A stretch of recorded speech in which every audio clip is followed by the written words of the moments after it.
Hello दोस्तों, नमः शिवाय। दोस्तों, आज मैं आपको कुछ महत्वपूर्ण बातें बताने जा रही हूँ जो घर से संबंधित हैं। अगर आप अपने घर में इन बातों का रखते हैं ध्यान, तो घर में सुख समृद्धि और बरकत बनी रहती है। घर के लोग भी खुशहाल हाली में जीते हैं, यानी घर का वातावरण खुशहाल रहता है, घर के रिश्तों में मधुरता आती है। पहली चीज़ तो, जहाँ आपकी रसोई और खाना बना रहे वहाँ पर हमेशा एक माँ अन्नपूर्णा की तस्वीर को लगा कर रखें। और कूड़ेदान को हमेशा ढक कर रखना चाहिए, यानी कि खोल कर नहीं रखना चाहिए।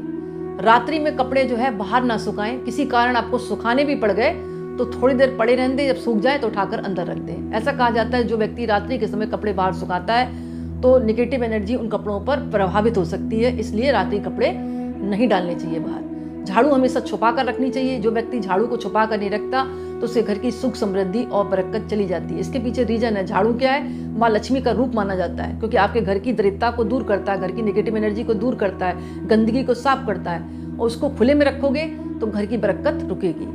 दरवाजे के ऊपर कभी भी कैलेंडर नहीं लटकाना चाहिए, या घर के लोग ऐसी जगह पर लगा दें कैलेंडर की, जैसे एंट्री है, कोई आ रहा है मुख्य द्वार पर तो वो कैलेंडर को देख रहा है, तो ऐसा नहीं होना चाहिए। साइड में लगाएं आप कैलेंडर, सामने कभी भी ना लगाएं, ना मुख्य द्वार के ऊपर लटकाएं। इससे घर पर रहने वाले लोगों पर निगेटिव प्रभाव पड़ता है। घर में रखी हुई नुकीली वस्तुएं जैसे कैंची है, छुरी है, कांटे हैं, चाकू है, पेचकस है, इनको खुला ना रखें। एक डब्बा बना ले, उसमें रख दें, जहां तक हो इनको छुपा कर रखें। और कोई भी धारदार वस्तु किसी को उपहार में ना दें। किसी के बर्थडे में जा रहे हैं, शादी में जा रहे हैं, कोई भी फंक्शन में जा रहे हैं तो चाकू है, छुरी है, कांटे हैं, ये उपहार में नहीं दें, क्योंकि जिसको देंगे उसके घर में भी नकारात्मक प्रभाव पड़ेगा, और आपने उसको गिफ्ट किया तो आपके ऊपर भी नकारात्मक प्रभाव पड़ेगा। क्योंकि हम जो करते हैं वही तो हमें मिलता है, जो देते हैं वही हमें मिलता है रिटर्न में। तो इन बातों का ध्यान रखना चाहिए। शौचालय का दरवाजा हमेशा बंद करके रखें, ये नहीं आप यूज करने के बाद उसको खोल कर डाल दिया।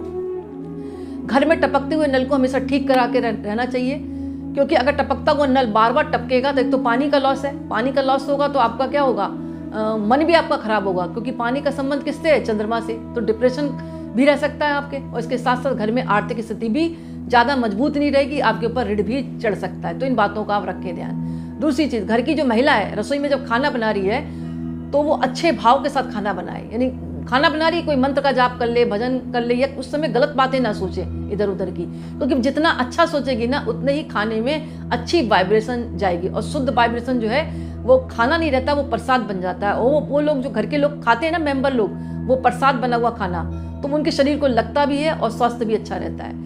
और कभी भी दक्षिण दिशा की तरफ मुंह करके महिलाएं खाना ना बनाएं। अगर बनाना पड़े तो पश्चिम, मतलब सबसे ज़्यादा जो उत्तम दिशा बताई गई वो पूर्व दिशा है। अगर कोई कंडीशन ऐसी है कि आपको बनाना पड़ रहा है तो उत्तर दिशा की तरफ बना सकते हैं, अन्यथा आप पश्चिम और दक्षिण की तरफ कभी भी खाना ना बनाएं। कहीं कहीं तो उत्तर दिशा की तरफ भी बताया गया है मना, लेकिन पूर्व दिशा सर्वश्रेष्ठ बताई गई है। घर की महिलाएं पूर्व दिशा की तरफ मुंह करके ही खाना बनाएं। और घर के मुख्य दरवाजे पर कभी भी गैस का चूल्हा या जैसे मिट्टी का चूल्हा होता है वो ना रखें, ताकि जैसे कोई लोग आ रहे हैं एकदम से दिख रहा है एंट्री करते हुए तो वो चूल्हा दिखना नहीं चाहिए। अगर दिख रहा है तो वहाँ पर पर्दा डालकर रखें, इससे भी घर पे नकारात्मक प्रभाव पड़ता है, वास्तु दोष होता है। तो इन बातों का रखें ध्यान। और घर की जो रसोई है कभी भी शौचालय के ऊपर ना बने, ना कभी शौचालय के नीचे बनाई जाए। सीढ़ियों के ऊपर भी जो है रसोई को नहीं बनाना चाहिए, ना ही नीचे बनाना चाहिए। अगर इन बातों का ध्यान रखते हैं तो माँ अन्नपूर्णा का आशीर्वाद आपके ऊपर बना रहेगा। जिस रसोई में मतलब इन बातों का रखा रहता है ध्यान ना, तो उनके घर में सुख समृद्धि और बरकत बनी रहती है। यानी इन बातों को आपको रखना चाहिए ध्यान। कुल मिलाकर बात यह है। और जो महिलाएं हैं ना, अपनी चीज़ें कभी किसी को नहीं देनी चाहिए, जैसे कि सिंदूर है, बिंदी है, चूड़ियाँ हैं, पायल है, नाक की नथ है, माथे का टीका है, शादी का जोड़ा है, मंगलसूत्र है, ये चीज़ें, बिछिया भी नहीं देनी चाहिए। ये चीज़ें अपनी यूज़ की हुई कभी दूसरी महिला को ना दें। कहा जाता है जो महिलाएं अपनी यूज़ की हुई चीज़ किसी को देती हैं तो उनकी शादीशुदा जिंदगी में टकराव आता है और पति का प्रेम कम होता है। अभी किसी कारणवश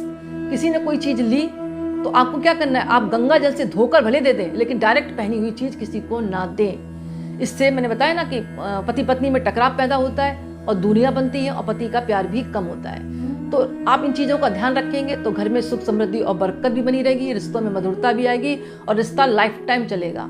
और अपनी यूज़ की हुई चीज़ें कभी किसी को ना दें, जैसे कि कपड़े हैं अपने पहने हुए किसी को ना दें। अगर देने पड़े तो गंगा जल छिड़क कर दें। ऐसा कहते हैं कि आपके पहने हुए कपड़े अगर आपने किसी को दिए तो वो भाग्य आपका चुरा सकता है, क्योंकि आपका भाग्य अच्छा चल रहा है और आपने दूसरे को दिए तो आपकी एनर्जी उसमें प्रभावित हो जाएगी। इसलिए कपड़े अपने पहने हुए ना दें, अगर देने पड़े तो गंगा जल छिड़क कर या धो कर दें। अपनी पहनी हुई घड़ी ना दें, इससे समय बदलता है। अगर आपका समय अच्छा चल रहा है तो जिसको आपने दी है उसने आपकी घड़ी पहन ली तो उसका समय आपके अंदर आ जाएगा और आपका समय उधर चला जाएगा। इसलिए अपनी पहनी हुई घड़ी किसी को ना दें, रुमाल ना दें, पेन ना दें। जो पेन आपका लकी हो वो भी किसी को नहीं देना चाहिए, जिससे आपने पेपर दिए हुए, कोई कंपटीशन क्वालिफाइड किया हो।